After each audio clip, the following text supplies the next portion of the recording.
Okay, I'm about to make a video supposed to be dito sa mas importanteng doktrina, no?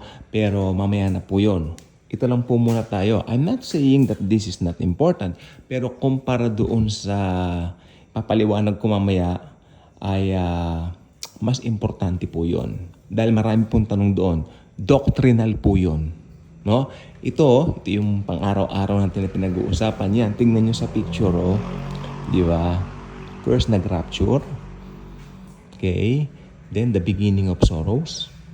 Ito po yung beginning of sorrows. Ito po yung tinatawag na umpisa ng tribulation. First 3.5 years. Okay, papaliwanag ko mamaya bakit beginning of sorrows. At syempre, yung panghuli, the great tribulation. O, punta muna po tayo sa rapture. Huwag kayong maniniwala doon sa mga nagsasabi na ang rapture daw ay na-develop lang na doktrina ng mga 18th century or 17th century, blah, blah, blah, chu-chu-chu, etc., etc. Ang dami nilang sinasabi dahil sila, nag-hold sila doon sa nakakalitong aral na hindi nira-rightly divide ang scripture.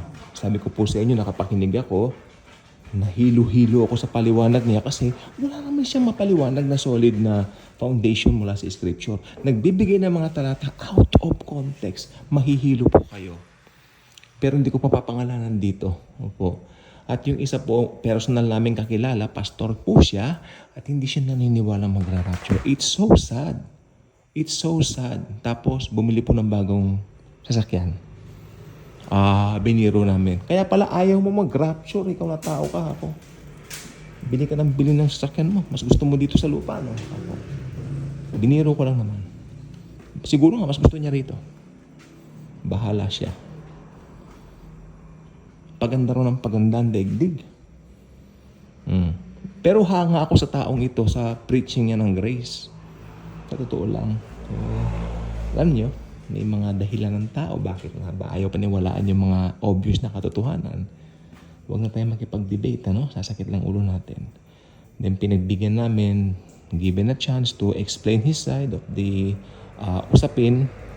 Sasakit ang ulo mo eh. Kasi yung paliwanag niya, hindi... Kalain mo, may pinaniniwalaan siyang conflict. Paano nangyari na tapos na raw lahat? Tapos yung paghahari daw ni Lord, spiritual daw, hindi naman daw on a literal basis. At ang pinakamasaklap, yung Antichrist daw nangyari na si Nero. Ano ba yan? No?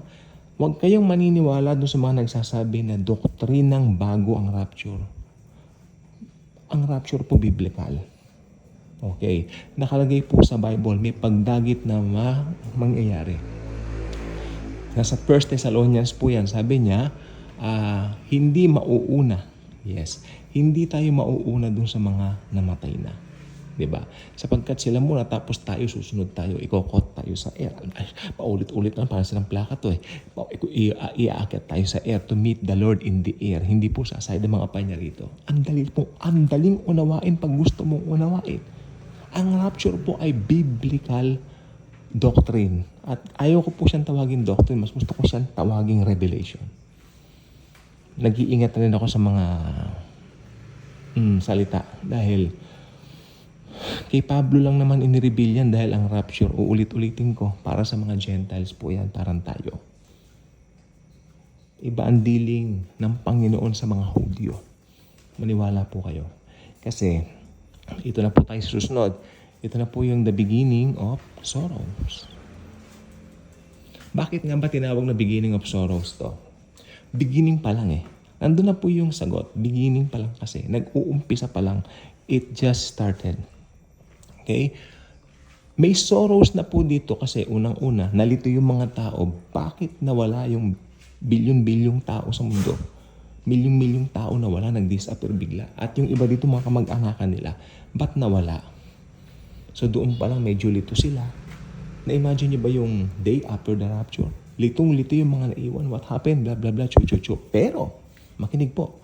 Pero, may ilan doon. Dinedma nila ang rapture nung narinig nila. May mga nakarinig dyan. Kaya yung mga nakarinig na yan, itong church age, sila yung maghahanap ng katotohanan dyan sa tribulation yan.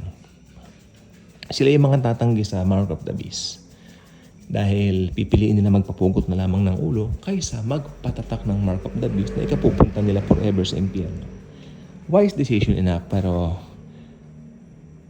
may pagsisisi po siguro sila kasi sana dito pa lamang po sa church age, tumanggap na sila sa Lord Jesus para hindi nila dinanas yung pagpapapugot na yun o daranasin yung pagpapapugot ng ulo na yan. Dahil complicated, masakit sa anong tawag dito? Masakit sa loob mo na parang may napakawalan kang isang magandang opportunity ng mga nagdaang panahon. Kasi ibang dispensation na po yan. Hindi na po pwede yung believe in the Lord Jesus alone and you will be saved. No. That's partially truth. Partially true. Partially because tama, believe in the Lord Jesus, but yung dugo mo na. Hindi ko na papapaliwanag sa vlog na to. Haba tayong masyado. Narinig nyo na po yan ng maraming ulit. Iba na pong dispensation yon. Okay? Then, pasok tayo dito sa Pasok na po tayo dito sa Great Tribulation. Ito na po yung kapag pumasok na po yung Antichrist doon sa Most Holy of Holies at umakyat siya, sabi niya, I am God. Ipapatigil niya yung mga sacrifices. That's the official day, beginning of the Great Tribulation. Malalakas na lindol, tsunami, nuclear war, lupit ng Antikristo, lupit at puot ng Diyos. Ito na po yung puot ng Diyos, God's wrath. Ito na po siya. God's wrath. In fact, yung pinakamalakas na lindol, magaganap po diyan sa tinatawag nating the Great Tribulation. Pansinin po ninyo yung pagkakasunod-sunod ng mga picture. First, the rapture of the church. Amen? Ayan na po lahat yan Pangalawa, beginning of sorrows. Birth pangs, no? Tapos, panghuli, ito na po siya. Masahol, malala, masaklap na daranasin ng mga taong maiiwan sa rapture. Lalo na yung mga pipili sa tatak ng halimaw. Alam niyo, marami doon, ayaw ko mapugutan. Magpapatatak na lang ako. Not knowing yung desisyon nila, magpapapunta sila sa impyerno. Magpapapunta sa kanila sa impyerno forever. Okay, so, nakakasama ng loob doon sa mga taong maiiwan na yan. Na sana, ito palang church age, nagdesisyon sila, pero umabot, pinabayaan nila yung mga spiritual na bagay, kaya umabot sila sa punto na kailangan nilang mamili, magpapapugot ba or magpapatatak. Magpatatak ka, impyerno ka forever. Magpapugot ka, mapugutan ka man, magsashed ka naman ng blood for Jesus. Langit ka naman. Aba, siyempre kung talagang mautak ka naman at may isip ka naman, magpapapugot ka na lang kung naiiwan ka. O yan po. Huwag niyo po ikalilito Ang rapture po ay hindi po doktrina na bago. Ito po ang madalas na sinasabi. Laman ng mga bibig ng mga preteris. Sabi nila, oy, ano na raw yan? Bagong doktrina na yan. Ito lang yan, ganun-ganun na. Invento raw ng 18th century. No way. Ang rapture of the church, it's biblical. Ibalik nyo sila sa 1 Thessalonians.